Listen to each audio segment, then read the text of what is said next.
So, Super Mario Bros. 2 was considered too challenging and too similar to be released outside of Japan, though I certainly agree that the game was f***ing hard. No, wait, I forgot to turn off censored mode. There. Fuck. Okay. Anyway, I agree that the game was fucking hard, but I don't think that's an excuse to not release a game anywhere else.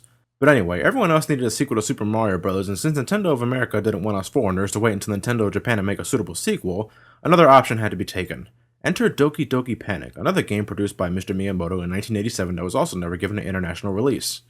The game was a 2D side-scroll that let you control up to 4 different characters, where your mission was to rescue 2 children that were kidnapped and warped inside a storybook by the villainous Ward, who left such a dominating impression that he hasn't had an appearance in any other game since this title, not including a cameo in Link's Awakening.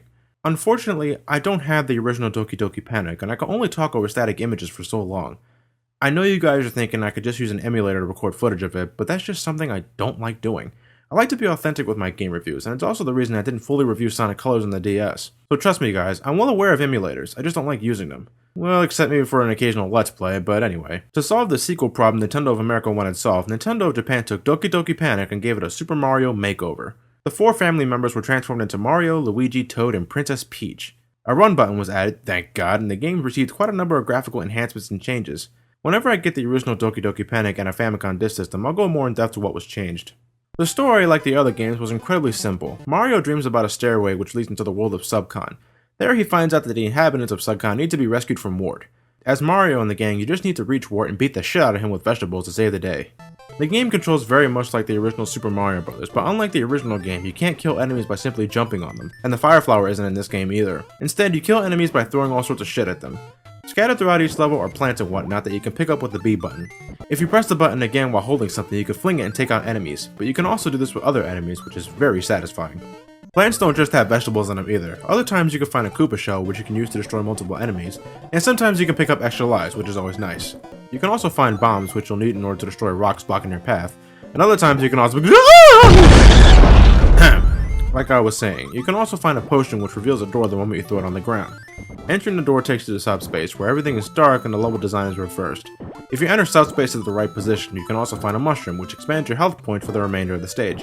You see, in this game you actually have a health meter. If you're down to your last hit point, you shrink in size. You can restore your health by either picking up a mushroom in subspace or by collecting hearts that randomly pop up at times. At least I think it's random, I'm not sure. Picking up plants in subspace can also give you coins, which gives you more chances to score extra lives at the end of each stage with the slot machine bonus game. One of the more annoying things is trying to find the right spot to drop a potion to get the mushroom. Oh, you son of a bitch! You probably noticed the cherries at this point, and they exist for only one purpose: getting a Starman. Collect 5 cherries and a Starman will appear, performing exactly how it did in the original Super Mario Bros. So whenever you see a cherry, be sure to collect it. It'll make your progression much easier. Other than that though, there's no other power-ups in this game. There's no Fire Flower in sight, which is a bummer actually, because I think it certainly would have made the game a little more fun. But hey, at least there's a power block from the original Mario Bros. Game. You throw it and everything on the ground dies. Well, sometimes. Instead of touching a flagpole to end the level, you need to pick up a glowing orb and enter this bird mount to proceed to the next level. Wow, that sounded trippy. However, these glowing orbs are usually guarded by Birdo, a gender-confused whatever it is that you'll face at the end of each level that isn't a boss level. At first, she just spits out eggs that you need to chuck back at her, but as you progress you'll meet different colored ones that also add fireballs to the mix, and then some who shoot nothing but fireballs. At the end of every world you need to defeat a boss, none which involve Bowser at all. Yeah, if you're really grown attached to the King of Koopas after the first 2 games, well, you aren't going to see him now, he's nowhere in this game. In fact, no enemies from the original Super Mario Bros. Are in this game. When Doki Doki Panic was converted into this game, the enemies were left untouched, so with that said, we have a bunch of new foes to face. First and foremost, we have Shy Guys, who do nothing but walk around. Then there's Sweeters, who also do nothing but move, but these guys sort of hop their way around. There's also Ninjas, who move and jump around, but there's also Perkybo, who you can't touch, but holy shit, these enemies are boring! I'm serious, what the hell's the threat with these guys when all of them can simply be defeated by throwing stuff at them? Granted, some of them can be kind of annoying, but that's usually because of their placement and not what they actually do. In fact, I can go to say that the only enemies I find particularly annoying are Panzers, who come in 3 different flavors and shoot fireballs, and Sparks, who can be a bitch to dodge at times.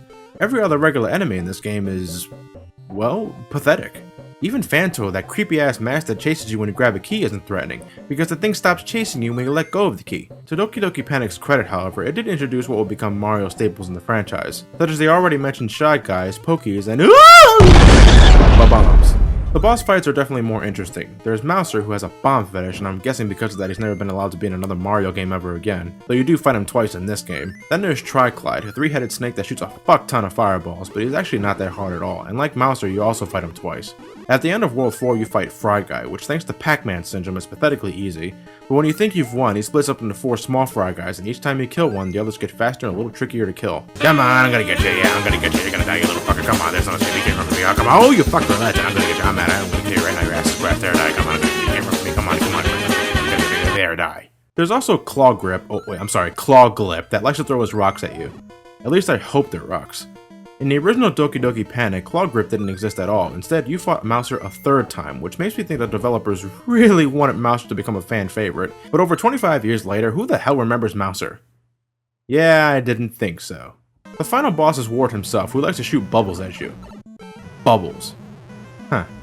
Actually, he's pretty easy too, especially as Princess Peach. In order to defeat him, you just need to throw vegetables at him, which conveniently spew out of this thingamajig, which is actually the Dream Machine, the source of Wart's power.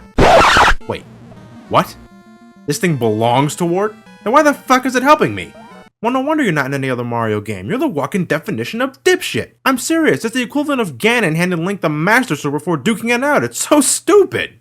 Alright, moving on. Once you defeat Wart, you rescue the people of Subcon, who do God knows what to Wart. It's here that you find out that it was all just a dream and none of it actually happened. Well, at least the game wasn't very plot heavy, unlike a certain other game I know.